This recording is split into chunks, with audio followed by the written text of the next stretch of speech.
આજે પ્રગતિ પથ યાત્રાને બીજા દિવસના રૂટમાં જવા મહેસાણા કલેક્ટર કચેરી ખાતેથી લોકસભા સાંસદ હરિભાઈ પટેલ, ધારાસભ્ય ડોક્ટર સીજે ચાવડા, ધારાસભ્ય રાજેન્દ્ર ચાવડા સહિતના અન્ય મહાનુભાવોએ પ્રગતિ પથ યાત્રાને પ્રસ્થાન કરાવ્યું હતું.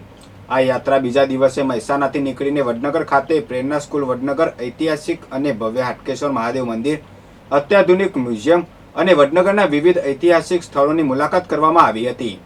અહીં આવેલા અત્યાધુનિક મ્યુઝિયમમાં મુલાકાતીઓએ વડનગરના ભવ્ય અને સમૃદ્ધ ઐતિહાસિક વારસાને ખૂબ જ નજીકથી નિહાળ્યો હતો, જેમાં પ્રદર્શિત કરાયેલી સદીઓ જૂની સંસ્કૃતિ અને ઐતિહાસિક ધરોહર લોકો માટે વિશેષ આકર્ષણનું કેન્દ્ર બની રહી હતી.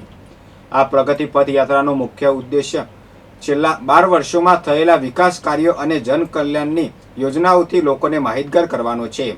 આ પ્રગતિ પથ યાત્રાના પ્રસ્થાન સમયે નાયબ જિલ્લા વિકાસ અધિકારી ભગવતીબા રાઠોડ સહિત જિલ્લાના વિવિધ અગ્રણીઓ અને વહીવટીતંત્રના અધિકારીઓ કર્મચારીઓ ઉપસ્થિત રહ્યા હતા. રાજ્યમાં સરકારી કામગીરી અને તાલીમનો બહિષ્કાર કરનારા કર્મચારીઓ સામે તંત્રએ હવે આકરા પાણીએ વલણ અપનાવ્યું છે. સોંપાયેલી સરકારી કામગીરીમાં ન જોડાવા બદલ 24 જેટલા શિક્ષકો સામે કાયદેસરની કાર્યવાહી શરૂ કરવામાં આવી છે. એટલું જ નહીં, પરંતુ આ તમામ શિક્ષકો સામે ટૂંક સમયમાં ફોજદારી ગુનો નોંધવામાં આવશે તેવી વિગતો સામે આવતા શિક્ષણ જગતમાં ભારે ખળભળાટ મચી ગયો છે. મળતી માહિતી મુજબ તંત્ર દ્વારા કુલ 150 જેટલા શિક્ષકોને એક વિશેષ સરકારી કામગીરી સોંપવામાં આવી હતી. આ ફરજ સોંપાતાની સાથે જ શિક્ષકોમાં ભારે અસંતોષ વ્યાપી ગયો હતો.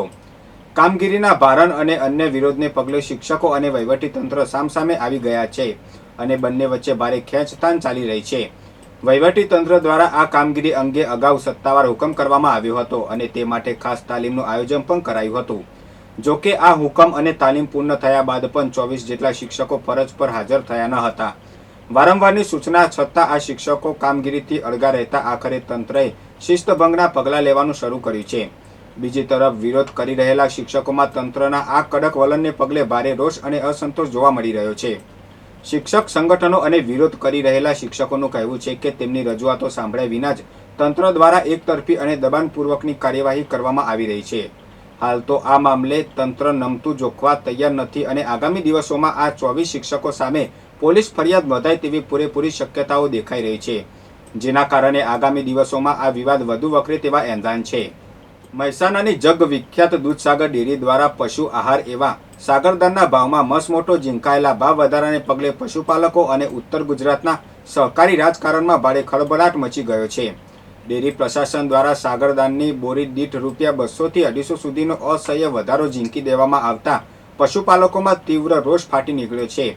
આ પરિસ્થિતિ વચ્ચે પશુપાલકોના હક માટે મેદાનમાં આવેલી દૂધ હિત રક્ષક સમિતિએ ડેરી પ્રશાસને આ ભાવ વધારો તાકીદે પાછો ખેંચવા માટે આગામી 10 દિવસની ચીમકી ઉચ્ચારી છે, જેને કારણે આગામી દિવસોમાં દૂધના વ્યવસાયને થંભાવી દે તેવા વધુ એક મોટા અને ઉગ્ર આંદોલનના એંધાણ વર્તાઈ રહ્યા છે.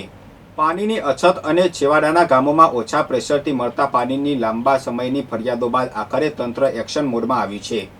જિલ્લા અને તાલુકા પાણી સમિતિની બેઠકમાં લેવાયેલા કડક નિર્ણયના પગલે સમી તાલુકામાં ગેરકાયદેસર કનેક્શનો સામે વ્યાપક ઝુંબેશ શરૂ કરવામાં આવી છે, જે અંતર્ગત બાબરી અને ચાંદરની ગામની સીમમાંથી પસાર થતી મુખ્ય પાઇપલાઇનમાંથી 20 થી 25 જેટલા મોટા ગેરકાયદેસર કનેક્શનો કાપી નાખવામાં આવ્યા છે. તંત્રની આ કડક કાર્યવાહીથી પાણી ચોરી કરતા આશરે 200 થી 300 લોકો પર સીધી અસર પડી ગઈ છે. આ કાર્યવાહી માટે વિશેષ પોલીસ ફોર્સ મંગાવવામાં આવી હતી, જેમાં પીઆઈ, પીએસઆઈ અને મહિલા સ્ટાફ સહિત 15 થી 20 પોલીસ કર્મીઓ તૈનાત રહ્યા હતા, જેથી કોઈ અનિચ્છનીય ઘટના વગર કામગીરી પૂર્ણ કરી શકાઈ હતી. ડીસા તાલુકાના સોયલા ગામે ગ્રામ પંચાયતના પાણીના બોરનો કેબલ ચોરાઈ જવાની ઘટના સામે આવી છે. છેલ્લા 7 વર્ષથી બોર ઓપરેટર તરીકે ફરજ બજાવતા પાર્થભાઈ બાબુભાઈ જોશીએ આ મામલે ભીલડી પોલીસ સ્ટેશનમાં અજાણ્યા તસ્કરો વિરુદ્ધ ફરિયાદ નોંધાવી છે. ઘટનાની વિગત મુજબ ગત 8 જૂનની રાત્રે બોર બંધ કર્યા બાદ બીજા દિવસે સવારે ઓપરેટર જ્યારે બોર ચાલુ કરવા પહોંચ્યા ત્યારે મોટર ચાલુ થઈ ન હતી. તપાસ કરતા ઓરડીથી બોર સુધીનો આશરે 12 મીટર લાંબો કેબલ કપાયેલી હાલતમાં મળ્યો હતો, જેની અંદાજિત કિંમત ₹10,800 આંકવામાં આવી છે. આ ચોરી અંગે બોર ઓપરેટરે સરપંચ નારણભાઈ જોશી અને ગામના આગેવાનોને જાણ કરી હતી. ત્યારબાદ તમામની હાજરીમાં ભીલડી પોલીસ મથકે ગુનો નોંધાવવામાં આવતા પોલીસે તસ્કરોને પકડવા વધુ તપાસ હાથ ધરી છે.